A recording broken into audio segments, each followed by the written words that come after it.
While the artists featured in this episode of Don't Bother Wearing Seatbelts didn't start releasing music until after the initial heyday of the Elephant Six world, they have deep roots in that initial decade that started in the mid-1990s.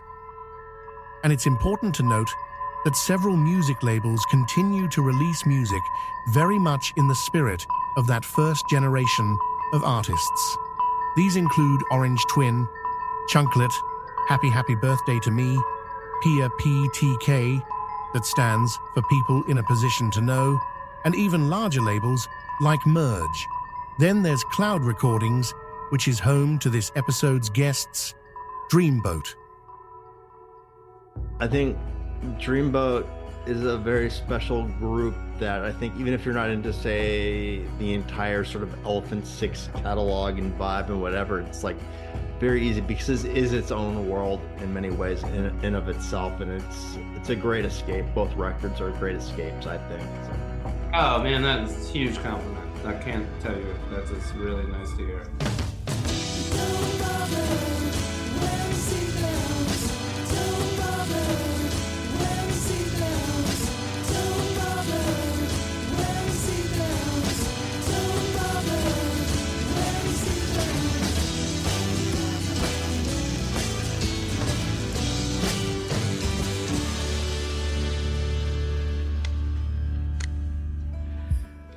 I really enjoyed both records a lot, so I certainly have questions. Cool. So thank you. That's nice to hear. Yes, thank you.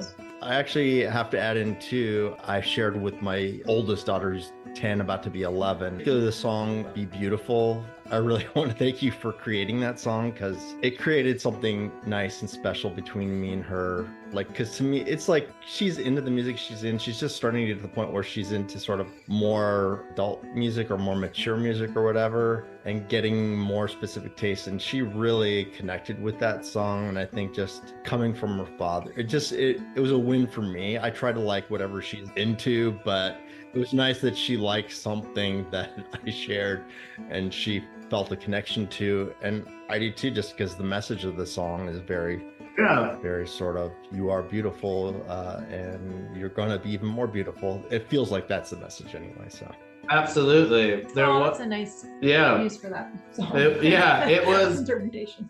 It has a couple interpretations. I mean, it has a couple paths, especially when writing it and recording it. I think it came out being maybe inspirational. I would say yes. It feels very inspirational.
I really, really love the version that you guys do of it in your video for the season of the witch. Oh, I love that. Yeah, It's so pretty. That was so fun. it was really nice. And yeah, Claire and SJ are such good singers Yeah. too. So just felt it was like a one take thing. Everyone did so well. It was great. Yeah, I can't believe how, I mean, that had to have turned out so perfectly for what you guys had planned. The visuals, everything were just amazing. Yeah, that day was really magical. I think about that day a lot. It's like one of my favorite things. I've actually been where you guys filmed that at the Orange Twin yeah. Forest, right? It's so cool. yeah. It's and definitely it was kind of It's like old Girl Scout. yeah. It was a little ambitious. I didn't know what I was doing. I had a lot like in a way of like trying to make it happen. Like it looked so pretty at the first part where you guys were because the sun was in a perfect spot. Right, we had like tables. We laid everything we got like out on tables for people to just like build their own outfits and pick what they wanted. And I think we had some food. Everybody People pitched like in. It was pulled amazing. together a crew basically. And, I mean, you know how Athens is. It's like meet us in the woods and no one asks any questions. They're there.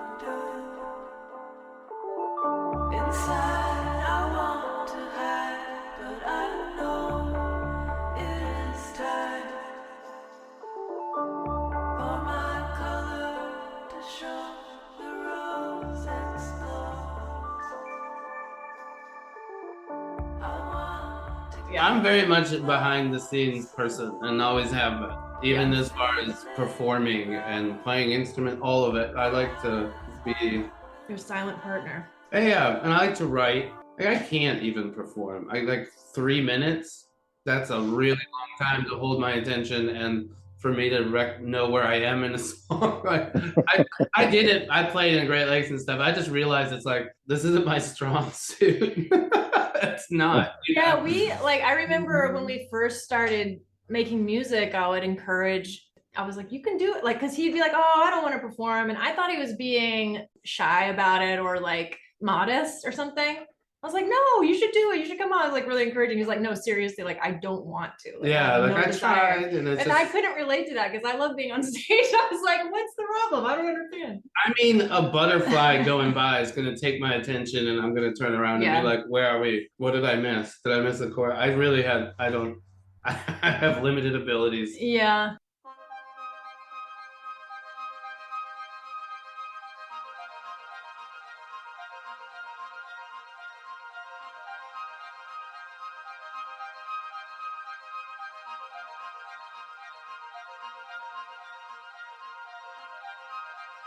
We are never more alike. Your eyes and mine, while the headlights streak by. We flee our lives on lightning nights when the moment strikes. On lightning nights,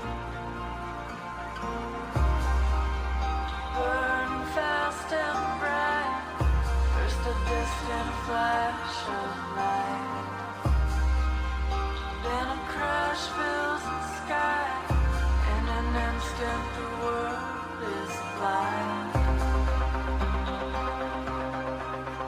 On lightning nights, when the moment strikes. If there is sort of like a template for a song, they do all seem to be based on a simple chord thing, whether it's on guitar or on a keyboard or something like that. And then it's just like the core song is simple, but then the arrangement is very complicated. Like there's just a lot of stuff going on, creating an entire atmosphere. And that's one of the things that just really strikes me about it it's very easy to get lost in it. So I just wanted to kind of see what, it sounds like maybe that is like your ability to focus on a bunch of different changes is part of it. And it's just sort of a thing. I think for the music, so like I would do a lot of times the way our songwriting worked is Dan would have these really great lyrics, very different than anything I would have ever written. And then I would come up with a melody. We'd kind of go back and forth about it. And in general, I was trying to, because I was working with someone else's lyrics, it's like you're trying to find almost like a meditation, like the way his lyrics worked. It's like we want to do like a meditative, rhythmical, like you're saying, like get lost in it. But then once we would have that bed, then we would work on what other parts can we flow in and out of. And Dan's approach to melody and music is also really different from mine, in that I kind of was writing like parts, arranging parts. And then Dan would come in and be like, well, I want to play this like crazy, like warpy, like synth, like going all over the place. It didn't necessarily make sense at first, but then you lay it in there and it's awesome. There's more, like I'm more structured about it and he's more loose and sort of unfocused in a way, Yes, but in absolutely. a way that like works so well. And Paige can write a song, in a way that I can't. I've always admired her songwriting before we did this. And the ability to arrange and come up with a complete and finished song, that's why Dreamboat sounds good, is because Paige is able to deliver you a finished song. You know what I mean? Like if it were up to me, it would wander and it would be 12 minutes long. And But it's good to have both of flute those, break that lasts 4 minutes that no one can sit through. It's so good to have both of those kind of in balance with each other, I think.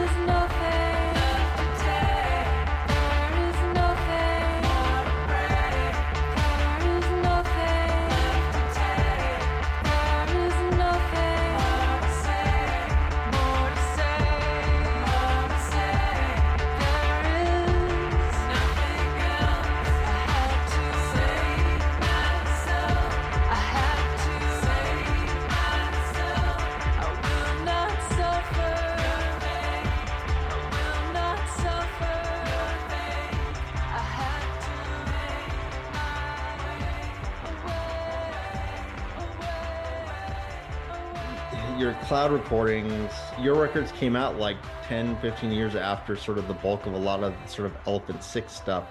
Yet there is an affiliation. This might be an idiot question. I just don't know how both of you sort of envision it. If you feel like you're part of that sort of that universe or not, but I'm just kind of curious what your thoughts are on it. Really good question, because I don't feel like I'm part of it. Dan is part of it because he was in one of the first. Oh, I'll let you explain it. He was in one of the first wave, of bands, and I was able definitely. I mean, to me, it was the way we did Dreamboat was absolutely influenced by how I made music with the Elephant Six, and that was write the bones of a song and bring in all your wildly, beautifully talented friends and have them dress up that skeleton. I mean, I trust those people.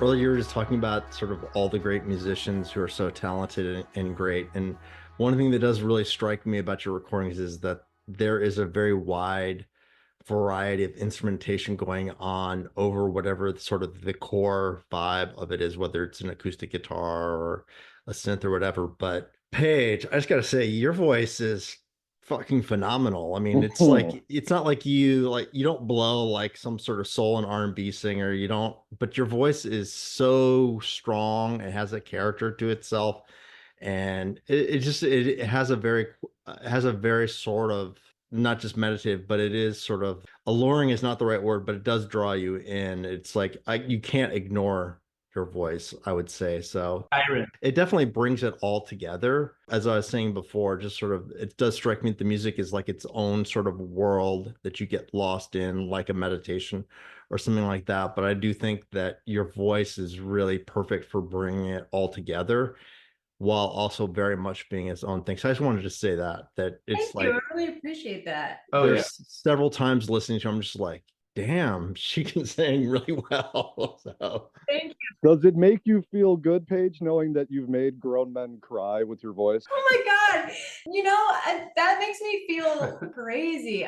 Good. Yeah, it makes me feel really good. And I've been singing since I was a kid because my parents are musicians too. So, and my sister, obviously, she and I make music together and she's all over. Yeah, a hope for a golden summer, which I am Yeah. really hoping that at some point we'll get a vinyl from you guys. I know we are too. I mean, well, we started recording the new work. We take so long and I mean, it's 3 of us and we're all like so busy, but yeah, we're definitely going to put it out on vinyl. That's already been a decision. And we wish we had done it with our last album. I'm not sure why we didn't, but I got an idea. But yeah. A best of vinyl.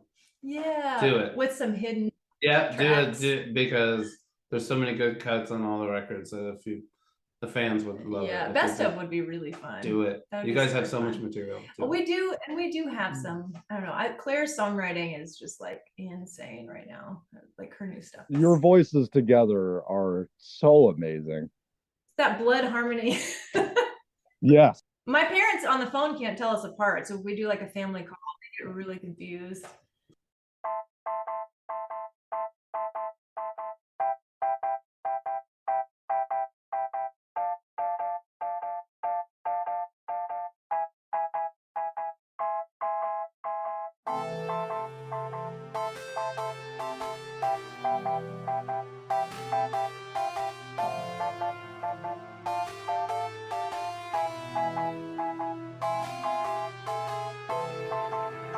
You provide the pain, supply relief, make me believe the circle is complete.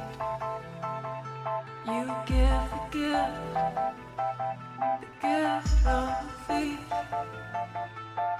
Lift me up till I fall at your feet. You pull me in, deny my retreat. Make me believe the circle is complete. Closest is all I pray.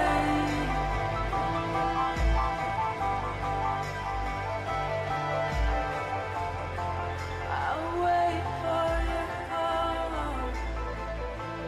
to say. With Dreamboat, sometimes I would just do the harmony myself because we didn't have time to get Claire in the studio. So I would try and do what she would do, but it probably, I feel like it's sort of interchangeable.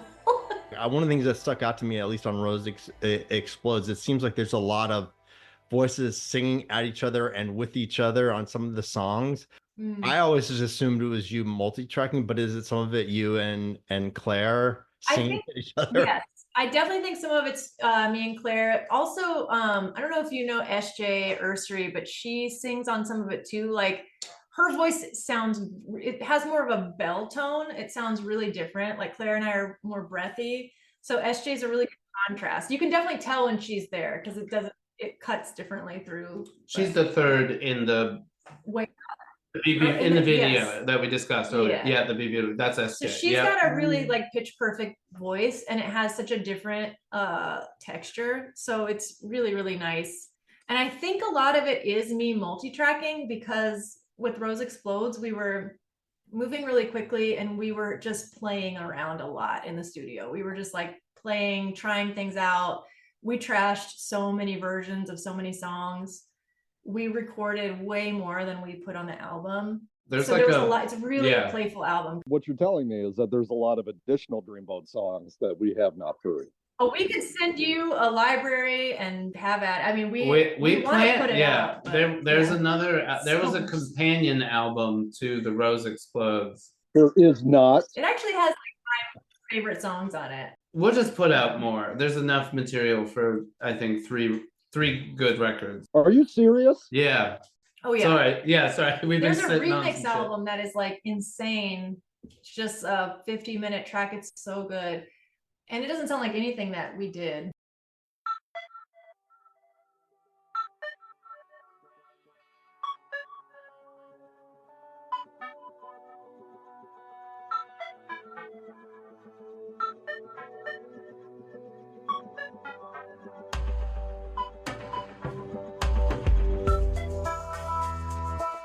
I can't go on.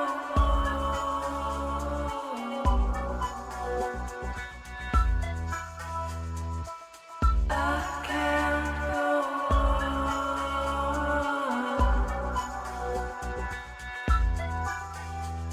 It's too far away, I'm too far gone.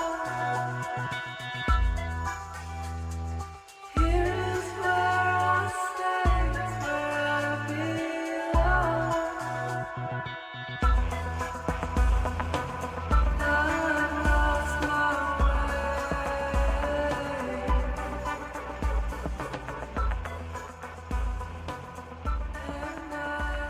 That's the most important thing to me about an album is that the people that made it knew where the beginning, the middle, and the end was. That they understood what they were trying to convey from the beginning to the end of the album. And I think you guys do that beautifully. Oh, thanks. It takes a long time to figure it out. Mm-hmm. And I also with with both albums, but especially with Rose Explodes, like we were working with Suni Lyons, who isn't in he's great. Is not in the engineering game anymore, unfortunately, but he did for decades. And he's just an incredible engineer, but he's also like he can pick up any instrument and play an amazing melody. He's super quick with it. Yeah, he's just a natural musician. Really good singer, really good ideas, and he really understood what we wanted. I felt like he was so excited to work on the project as well, and we mixed so well together because he really wanted that balance that we had and everything. Like he just wanted to be part of that. And I think when you're an engineer, you do a lot of stuff that isn't necessarily your cup of tea, but you try to make it sound as good as you can. But then when we were working with him, that's why it got to be so playful, because he came up with really great parts for synth and guitar. When I listen back to Eclipsing, to me, it sounds much more lo-fi than Rose Explodes. Yeah. Like Rose Explodes has a different fidelity. It does. I feel like the Rose Explodes has a more claustrophobic feel to it throughout the course of the album. I mean, it was it was more claustrophobic. It's like more electronic and more. Yeah, I agree with that. And I think it, at least based on like, not that I love to read reviews, but it seemed like people either love that or hate it. Yeah, you know, which is like, fine. I mean, I didn't it want to was make way Eclipsing less again. acoustic. No. Yeah, that is not a bad thing. It's its own entity. Yeah, definitely. I think that's good that you say that. Well, once we'd done the Eclipsing, I feel like that record covers a lot of ground musically. There's some shoegazy elements. There's some folky, like straight folk. I mean, like pure, like kind of folky elements and psych rock and all this other stuff that I love. And I think, when you first start a project, it's like, oh, you want to do a little bit of everything that you've ever wanted to do. And I feel like that record goes around the world for my sense of taste. And then I think by the time that had gotten out into people, we were recording the next 2 or 3 that were in our heads, and I wanted to make something that was its own piece.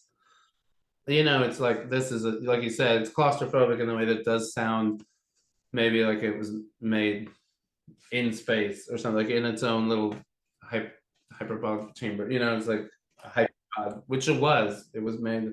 I filled a room full of synths and didn't leave for hours, So I thought we did a booklet for this. Did we not do a booklet? I don't. I don't think we do. It's in the Rose Explodes has lyrics. That's what it is. I don't know. Yep. Speaking of the Rose Explodes, I'll tell you guys a real quick story. There's an Airbnb in Athens that has a copy of the Rose Explodes in it that can never be removed. It will live there forever. What I was staying there with my wife. We were visiting with John and hanging out with him, and I don't generally listen to music on CDs, but there was a CD player at the Airbnb, and John saw that, so he gave us a copy of the Rose Explodes on CD, and we put it in. Could not get it back out. There you go. It lives there now, Amazing. so anyone who stays there gets to listen to the Rose I Explodes. love this.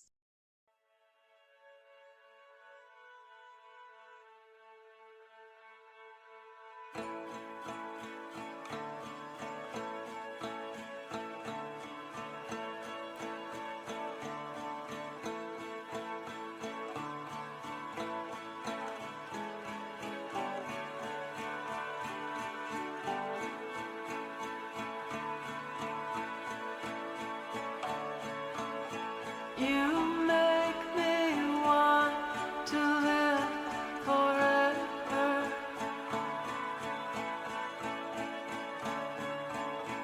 You make me promise I'll never die.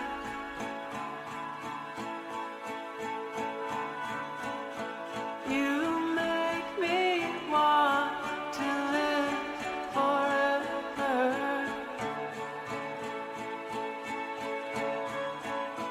You make me promise I'll never die.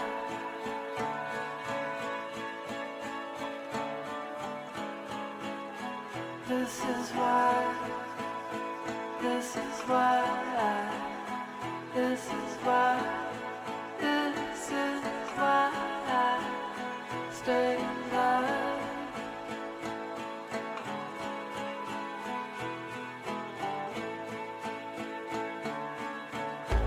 I kiss your crying eyes when there's a fire. When there's a fire in your mind.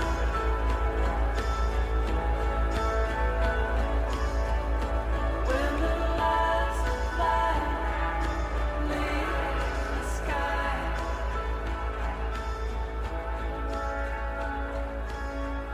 I'll be by your side all through the night.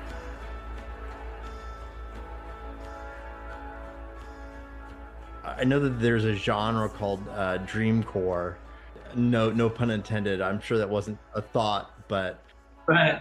it does feel like maybe it's closer to that. It's some sort of like bedroom lo-fi, maybe some shoegaze in there. I mean, Oh, That would make sense. how do you guys view yourselves, or is it just like, hey, we're getting together writing these songs and collaborating with people, and it is what it is?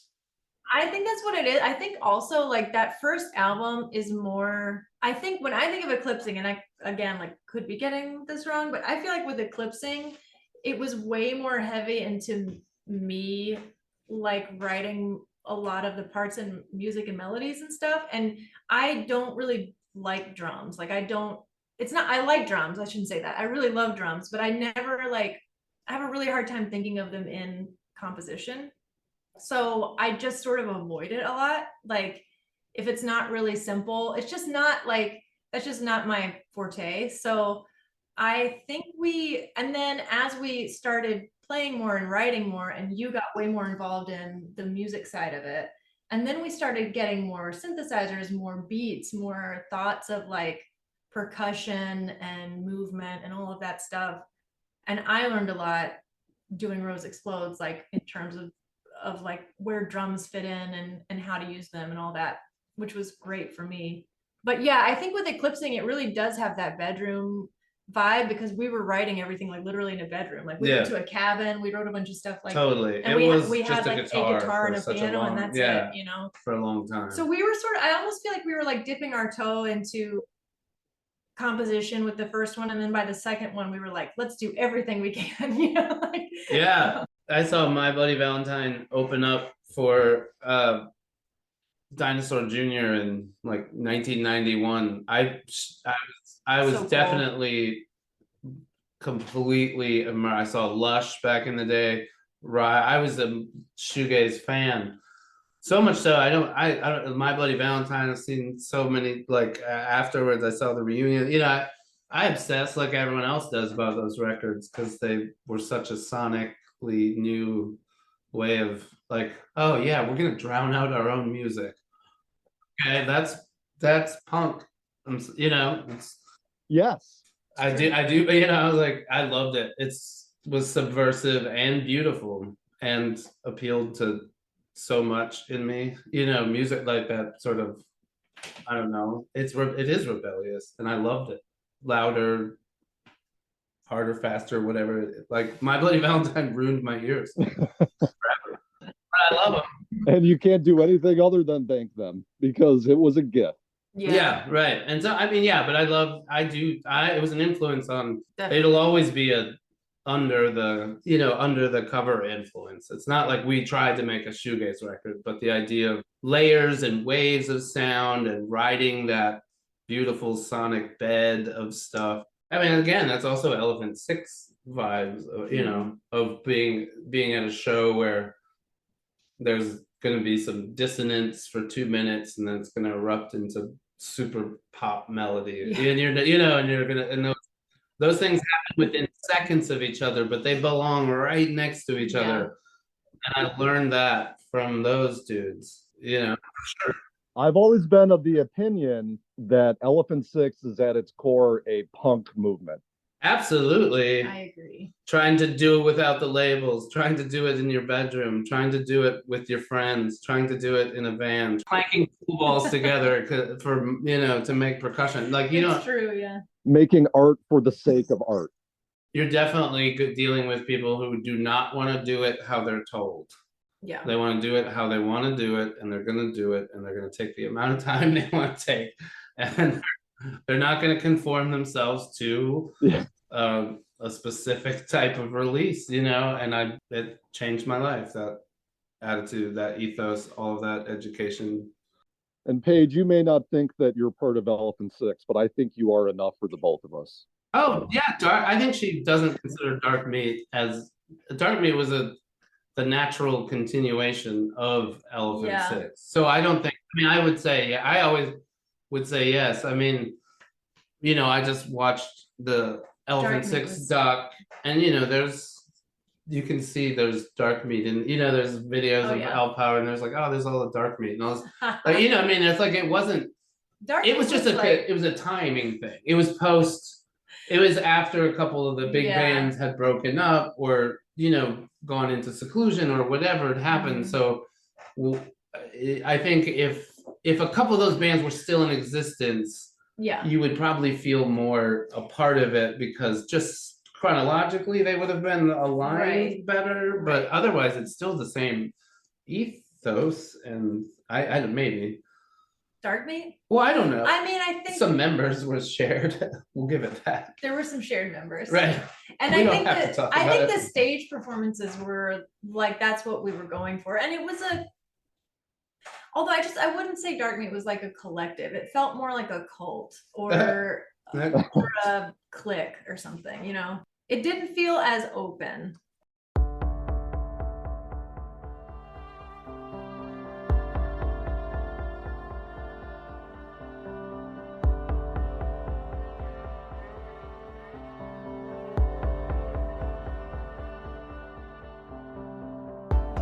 Softest touch, crush me now.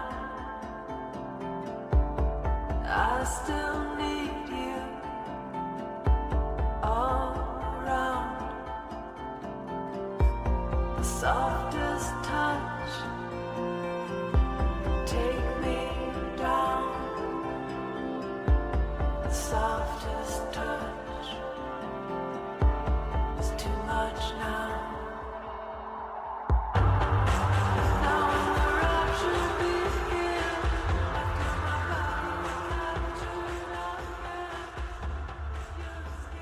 Like you could be anything and still be part of Elephant Six. It didn't really matter the genre of music that you were making. It was the approach. Exactly. Yes. Yeah, I right. and I was just remembering like when I first moved to Athens, or when my sister moved to Athens, you know, at that point it just felt like everyone was friends with each other. Everyone was kind of, it really just felt like all of Athens, like in the music world, everyone was like supporting each other, part of each other's things, kind of, it was really fluid, you know? So yeah, I agree with you. It's like, you don't really have to have been in one of those bands to like be part of it, but you're sort of, I definitely like, I feel like I was on stage with some of those people at Oh least. yeah. But yeah, I just respected so much as a, like you said, as almost like a punk rock, punk folk kind of, it was great. When you're in it, you don't know it. And I always use this example with the Elephant Six because I always thought it was hilarious. I always laugh. No disrespect to our local paper, but Rolling Stone did an article on the Elephant Six before the flagpole. So I like, people didn't know.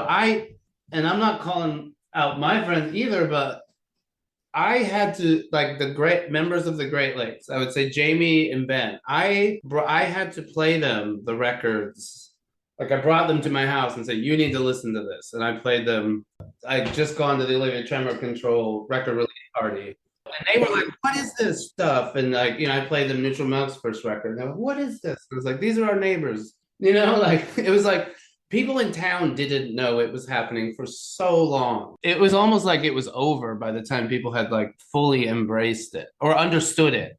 You don't know what, you know, you never know what's happening because you're seeing it just so in your own bubble, you know? Oh, yeah. And I just thought that was always hilarious. Of course, it's special and all that from the outside, but when you're in it, it's like, it is your friend and it's the person you work, you know, I worked with Kevin Barnes at the video store and we wrote Yeah, songs. and you went ahead and wrote City Bird. Right. Yeah. Oh, you know this stuff. Oh, that's awesome. But when it was slow, you know, it's like a slow day at, you know, an establishment in Athens could produce a record. You just never knew. It's true. Yeah. You never knew. Yeah, one of my favorite songs I wrote on the back of a time card because I was like blocking out. Yeah. I mean, it really was a very active environment. Like, it's hard to not stress that enough. Everybody was doing stuff all the time. It's a beautiful movement that seemed to get like a little bit of backlash in the early 2000s where I don't know, these people made like 5 of the greatest rock albums ever made in a 3 to 4 year period, and now we're going to ignore them from now on. Yeah. Mm-hmm. I mean, and you know, I hate that gatekeeping thing. There was a lot of gatekeeping. Got too popular, so we're gonna cut you down a bit. Also, like, who cares? Pitchfork hated Great Lakes. I mean, they like bullied us. It was like, you guys are too happy or something. They like really hated that we had any bit of cheer in us. Pitchfork for a long time hated anything that was like veering into the feminine. Like they just did. They were assholes about anything that sounded gay. They started calling things precious and twee. Yeah. Just out of nowhere. That were not like big things that were not precious and not twee. Yeah, well, it was very like indie sleaze, which unfortunately is getting its like big comeback right now, had a big part of that. Like there was a lot of like all of a sudden being too cool and shitty was cool. Yeah. Thanks a lot, Strokes. Great record. It is a good record. Fantastic record, but yeah. Man, shitty ass lifestyle that everyone tried to duplicate. You know, like we'll drink too much, smoke cigarettes, and be abusive to everyone we know. It's like sarcastic.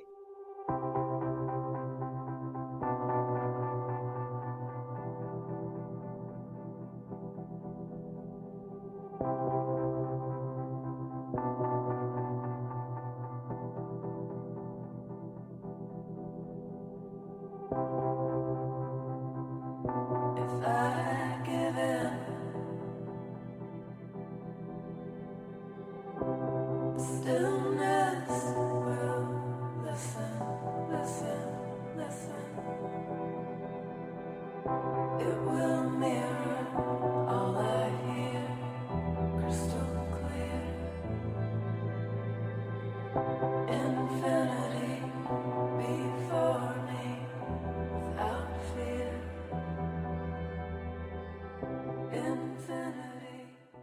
I look at Elephant Six, I think for the most part, everyone that's in there, like they love each other, they support each other. It's mostly like positivity. Yeah. You even hear about Neutral Milk Hotel and stuff. There's like way less like drugs, alcohol, all that stuff. Like you might think they were doing all that, but they were actually like living pretty clean, especially on stage. And they took it seriously. Like they really cared about like giving a show and all that. And I don't know, I just really appreciate that. And then of course, like you said, it's a family. So there are certain people in the mix that weren't as nice and weren't as sober and all that stuff and Yeah. spoil it a little bit. But Man, it's always the booze. That's just like a family. There's always going to be a drunk uncle. I'm gonna shout it out. I don't drink anymore. I'm just gonna tell you, it's the booze. For all you kids out there in the rock and roll world, it's the booze. Stay off that stuff. It's not good for the personality. It's not good. For me and my sister, when we perform, it's always been like, just because of probably how we were raised in our family of like where my dad performed and stuff, there was sort of this expectation that you do take your performances seriously. There's like a sense of professionalism, maybe. You show up. Yeah. Yeah, you show up. Yeah. And you practice and and all those things. And and my sister always kept us right on that path. And I really appreciated that. Like, I remember one time we had our friend Patrick, who was an amazing musician, who was playing with us. And he showed up to a show that we were playing and he was wearing like jean shorts, like cutoff shorts. And Claire and my sister was like, and I didn't think anything of it, my sister just sort of like seemed a little like, and then she didn't say anything for a minute, and then we're gonna go on stage, and she was like, Patrick, just for future reference, don't wear shorts on stage. Like that's some James Brown shit. Like, we don't wear I'm shorts. gonna fine you $50 for your jeans. That's not stage appropriate. I couldn't stop thinking of the amount of, and I was laughing because I was like, how much would James Brown charge you for wearing jean shorts on stage? And I'm thinking it's $1,000. I did not realize we had like a dress code, but then I did, and I was like, she's right. Like, I've never dared to wear shorts. No, I gotta ask. They were cutoffs. How high?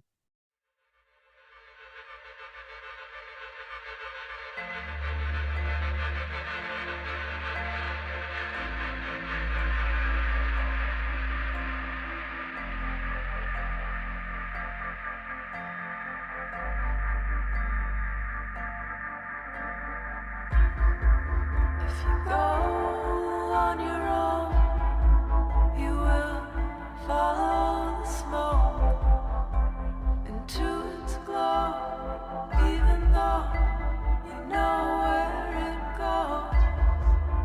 You know where it goes. You know, but you keep going, as if the light's still glowing. You go.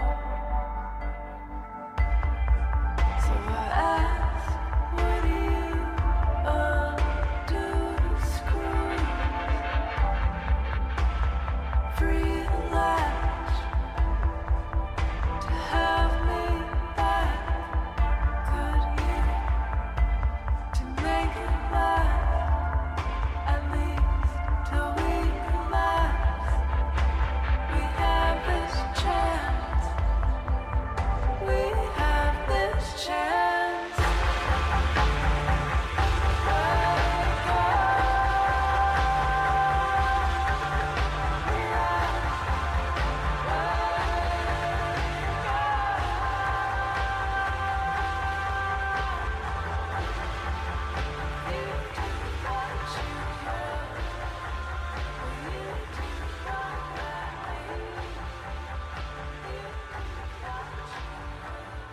This is probably a question I should have asked earlier, but here we are. Because you had mentioned, Paige, you had mentioned that Claire does some. I mean, what is the core of Dreamboat? Is it you two? Are there others? I mean, how did the song? Obviously, there's a lot of collaboration with other people that happens at some point. But what is the core of what Dreamboat was? Yeah, I mean, writing wise, it was me and Dan, and then I would say once we took it to the studio, Suni was definitely involved in some composition and some 100%. structure. Yeah, Suni is a huge I part. felt like he was part of the band. Absolutely, and a very important part of the end Very product. important.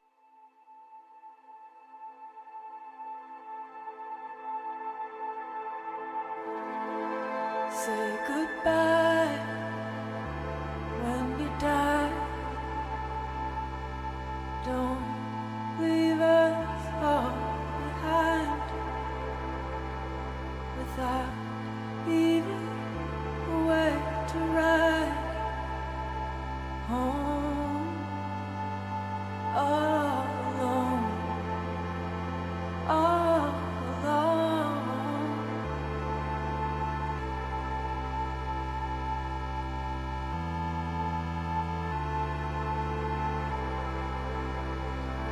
Hear your name, words away, but the world is not the same, not the same. All right, so one last, again, probably another stupid question, but just because I don't know. I mean, obviously, Dreamboat heydays like 2010 to 2014, 2015. What have both of you been up to since? Are you still actively involved in the music industry, so to speak? I still record. I still play shows with my sister whenever I'm in Georgia. New album? Yeah, we were working on a new album. And then I think the main thing I do is I get to record a decent amount for podcasts and some movies, like when I'm lucky enough, like some TV stuff.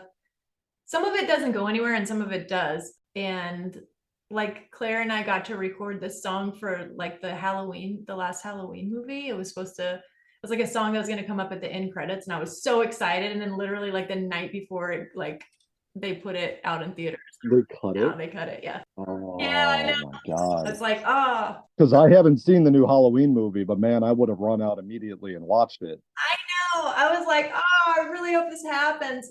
We didn't write it. It was a friend of ours who works for David Gordon Green does a lot of his music.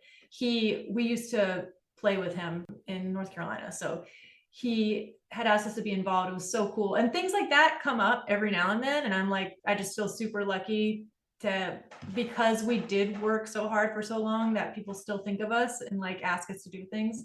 Well, Dreamboat did score a movie. We got to, post Rose Explodes. Yeah. It's a great movie too. It's a great movie, yeah. Really. It's called Henry Gamble's Birthday Party, and we did the score. And there's a couple songs in it. There's a scene where he plays a song. And it's a Dreamboat song that is unreleased. Yeah. Yeah. He's like his character like is the cool guy at school that makes all the DJ mixes and stuff. And then Oh right. Yeah. I don't want to spoil the movie, but he finally gets to be with the person he wants to be with, and they're in bed. Oh, and they're playing that. He plays him a Dreamboat song, and I was like, "Oh yeah, you did." It's actually like a very good, sweet movie. It's really well written. Yeah, it's cool. And dude from Stranger Things is in it. Oh yeah, hair guy. Yeah, the hair guy. Everyone talks about the hair guy. The guy who's playing Stephen Malcolm is in the Pavement movie. Is he really? Yep. Which features a lot of stuff me and Lance shot back in the day for Slow Century and stuff. Oh yeah. It's a great movie. And there's an unreleased Dreamboat song in it, which is cool. I think it's the only place you can hear it, right? Weird. Yeah, I guess so. Is that soundtrack like out to be purchased? Can I buy the soundtrack? I think it's on Spotify, Is it? but like as a playlist. And then I don't know if our song. The music we did for the score is not available for purchase, but we could send it to you. I mean, we have I could just send you some of it. It's really pretty. I mean, a lot of it's more like movie cue score. So it's kind of atmospheric stuff. It's cool. Yeah, we really got to take a lot of tracks that we'd already recorded. We were on such a time crunch for that score. So we were able to like repurpose some things and then record some new things. And I loved how it turned out. I was really proud of that. No, I'm really excited now. I did not know about this, and I am going to watch that movie. And I've been sort of like branching out, trying to make different types of music, and I've chosen to make sample-based music, and it's good. I'm digging through like all of the music I've ever collected, and I mentioned earlier working in lots of record stores and stuff. I've never sold a CD or record. Like I have them all. I have my whole history of what everything I've ever listened to. And so now I'm going back and sampling it and making new music. You know, I'll take a little string part here, a bass line here, I'll make a drum, cut up a couple drum tracks into my own beat. And it really does sound, it sounds as far away from what I've done in the past a lot of the times, and then it veers into weird. I just made a Dreamboat instrumental by accident by sampling, you know, a jazz record and a folk record and a psych record, and I'm like, oh, well, that's what I did in my head anyway. Yeah, it's true. Yeah. You know, so no matter how far away I try to get from where I've been, I always circle back. You know, and it's and I'm happy about it. That's not, you know, it's just. It gives credence to the fact like you were right to do it, you know, because you're always going to go back, or it'll always find its way back into your work. You have a vibe. Oh, thanks. That's what I'm trying to make, that vibe using other people's work. I'm trying to composite a self-portrait cool. out of other people's art, and I like it. Sampling is an art form. Yeah. Oh yeah. It's one of my favorites too. It's my donuts. I wish, but I love Dilla, Farilla. And none of it's out there, and there's hundreds of little pieces, but until I figure out how to make it accessible to other people, it's probably going to live on a hard drive. Don't Bother Wearing Seatbelts will return in 2 weeks with an all-new episode with Ron Quasman discussing a recent singles collection released by Black Swan Network. Until then, don't forget about our $1 Patreon that makes you eligible for our many giveaways and helps us keep the proverbial lights on. And oh yeah, don't forget to do what brings you joy and fulfillment. And maybe listen to some great music too.